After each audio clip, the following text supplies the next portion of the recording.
Hi, everyone, and welcome to this week's edition of What's Driving Token Prices. I'm your host, Katie Suladi, Director of Research at Arca. For those joining us for the first time, I'm responsible for identifying and analyzing digital asset and blockchain opportunities for Arca's funds. As part of our research, my team and I examine token prices and the market events that act as catalysts for price change.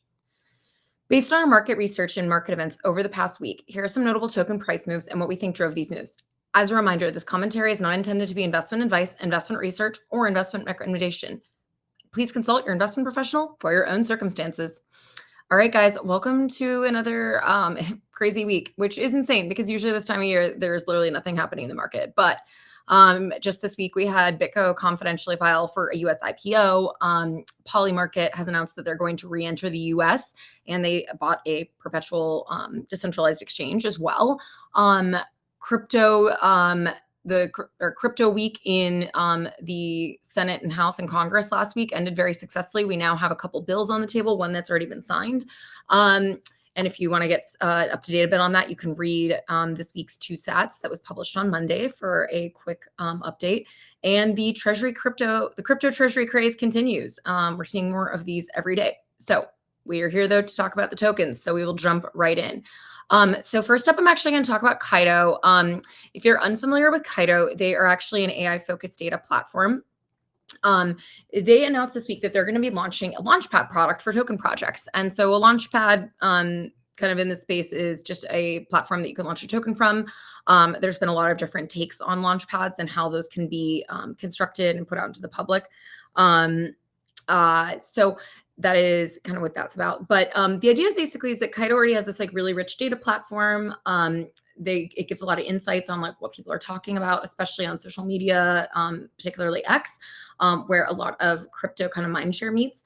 And the idea here is that there is a lot of kind of community building embedded in these online social interactions that they can kind of harvest and bring to projects. So the platform is going to hopefully offer a more democratic way for investors to participate in early token launches and be, again, a bit more kind of evened out for either retail investors or, even VC funds.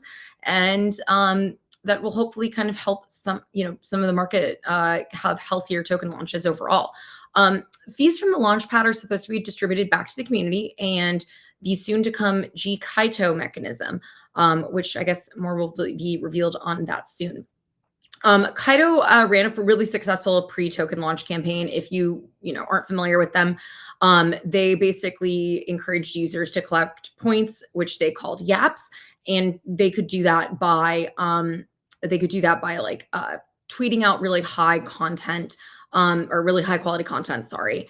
They got a lot of eyeballs, and those converted to Kaido tokens. A lot of people have actually credited this campaign with kind of increasing the overall quality of X posts, specifically, like I said, in that kind of crypto community. So currently, though, the Kaido token can only really be used in governance and as a media and exchange on the Kaido platform.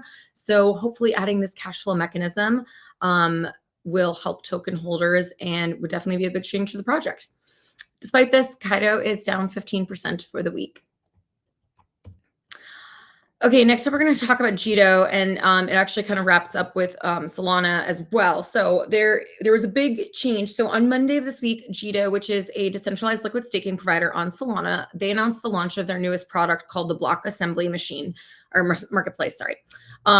BAM for short. So BAM, I'm not going to get into the technicals of this because I'm trying to break this down more simply for folks, but BAM can really be thought of as like a black box that Jito created for block building or putting together blocks on the Solana blockchain that shields blocks and transactions from MEV. MEV, if you're new to crypto, stands for maximum extractable value. And that's basically where people are doing front-running types of activities because you can see everything that's being built in a block, and you can do things to kind of front-run trades by either ordering transactions higher or lower in a block in order to be more profitable for you. So these types of activities, MEV has driven a lot of activity on Solana because Solana doesn't have built-in MEV protection in the same way that Ethereum does. And so what happens is that a lot of activity has been driven by MEV. But the trade-off is that with this MEV problem, there's a lot of DeFi applications that can't be built on Solana because there is a front-running issue. So the idea of building this black box where only certain people can see the block building process essentially means that they're going to be able to cut out that MEV. What does that mean in practice? It means that Solana applications on Solana can then have specific on-chain products that they're currently missing, like dark pools, centralized limit order books, perpetual futures. And the idea is that that will prevent the risk of front-running these more financialized applications if you have this kind of like black box component. So the development of BAM is really in direct response to the success of Hyperliquid's Layer 1, which we've talked a lot about on here. They've really been the leading on-chain perpetual futures exchange by a long shot. And, at the end of the day, Solana, really the only kind of foothold it has in the market right now has been for meme coin trading activity. But again, hasn't made really a big dent in the perpetual futures space, which is a big one, as we know. So basically the hope is that by instituting BAM, Solana DeFi apps will be able to develop these on-chain elements that offer a more seamless trading experience. I also think it's really interesting that Jito specifically is developing this technology because about 60% of its current revenue comes from MEV. So they're basically saying, hey, we're going to cut our own revenue in order to make sure that Solana is like long-term successful. And so really killing kind of that part of the business. But the good news is that BAM is going to, even though it's killing that business for them, it's also going to make some business for them. There will be some fees, and part of those collected fees are going to be redirected to the Jito DAO. This part will be voted on soon. It's not currently live. It was just an announcement from the Jito Foundation that this was their plan. So at present, implementing BAM is expected to take several months because they're going to have to move all of their validators over to the BAM block building product, and that should be reached at the end of Q4. Long term, this is just a welcome change for the Solana ecosystem, and the overall increase in Solana activity should ultimately benefit Jito's bottom line. Right now, Jito's annualized revenues run at about 24 million, which puts it at an 88 price to sales on a fully diluted business. Jito didn't react super strongly to this news. That's only up 1.9% for the week.